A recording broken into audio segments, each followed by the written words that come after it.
एक ऐसी जगह जो अंधेरे और रहस्यों से भरी हुई है, जहां कदम रखते ही सन्नाटे में किसी के चीखने की आवाज गूंजती है। एक पुरानी हवेली जिसे गांव वाले शापित कहते हैं। जो भी इस हवेली में गया वह वापस कभी पहले जैसा नहीं रहा। हर दीवार, हर कोना एक ऐसी कहानी कहता है जिसे सुनकर रोंगटे खड़े हो जाते हैं। आज रात अजय ने इस हवेली के खामोश दरवाजे के पीछे छिपे भयानक रहस्य को जानने की ठानी। लेकिन क्या वो सुरक्षित लौट पाएगा, या ये हवेली उसे अपने अंधेरे में हमेशा के लिए संभालेगी? क्या आप अजय के साथ इस खौफनाक सफर पर चलने की हिम्मत रखते हैं? सावधान, क्योंकि यह कहानी आपको अपनी सांस रोकने पर मजबूर कर देगी। तो चलिए चलते हैं, शापित हवेली की ओर जानते हैं आगे क्या हुआ अजय के साथ। Let's go. एक छोटे से गांव के सिरे पर स्थित एक पुरानी हवेली, जिसे लोग शापित कहते हैं। काले बादलों से घिरे आसमान के नीचे हवेली खामोश खड़ी थी। टूटा हुआ गेट झाड़ियों और जंगली पौधों से ढका था। हल्की चांदनी और सन्नाटे में यह जगह बेहद डरावनी लग रही थी। गांव का एक होनहार लड़का अजय दोस्तों के साथ कच्ची सड़क पर खड़ा था। वह हवेली के अंदर जाने की जिद कर रहा था, लेकिन उसके दोस्त डर और चिंता से उसे रोकने की कोशिश कर रहे थे। अजय, वो जगह ठीक नहीं है। जिसने भी वहां कदम रखा वापस नहीं आया, एक दोस्त ने कांपती आवाज में कहा। अजय ने दोस्तों की चेतावनी को नजरअंदाज कर दिया। वह हाथ में टॉर्च लेकर भारी दरवाजे को धकेलते हुए हवेली के अंदर घुसा।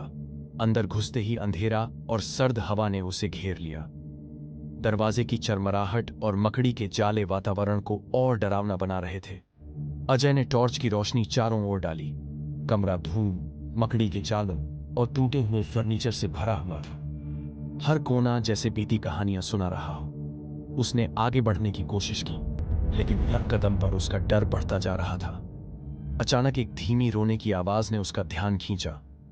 वह एक पुराने कमरे में पहुंचा, जहां एक झूले पर काली साड़ी पहने एक महिला बैठी थी। उसका चेहरा झुका, झूला धीमे धीमे हिल रहा था। कमरा रहस्यमयी धुएं और ठंडी हवा से भरा हुआ था। अजय ने डरते हुए महिला को आवाज दी। वह धीरे धीरे अपना चेहरा उठाने लगी। उसकी आंखें खून जैसी लाल थीं और उसके होंठों पर डरावनी मुस्कान थी। अजय की सांसें जैसे रुक गईं।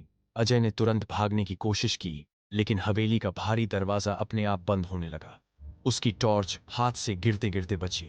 उसका चेहरा डर से सफेद पड़ गया था। जैसे ही अजय दरवाजे की ओर बढ़ा, महिला के चारों ओर काले धुएं का गुब्बार फैल गया। देखते ही देखते वह महिला और पूरा कमरा धुंधला हो गया। झूला और कमरे का सामान भी गायब हो गया। हवेली से भागने के बाद अजय ने अपनी कलाई की तरफ देखा। उसकी कलाई पर गहरे नाखूनों के निशान थे और उनसे खून बह रहा था। उसका दिल तेजी से धड़क रहा था। गांव वाले हवेली के बाहर खड़े होकर चर्चा कर रहे थे। शायद अजय बचकर आ गया, लेकिन यह हवेली कभी किसी को पूरी तरह नहीं छोड़ती। एक बूढ़े ने कहा।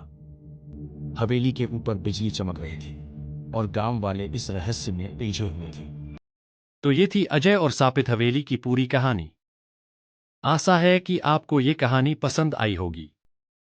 अगर आपको ये कहानी पसंद आई तो एक लाइक और एक प्यारा सा कमेंट करके अपने भाई को सपोर्ट जरूर करें। और ऐसी ही कहानियां देखने के लिए चैनल को सब्सक्राइब जरूर करें। तब तक के लिए नमस्कार, हम मिलेंगे अगली कहानी में।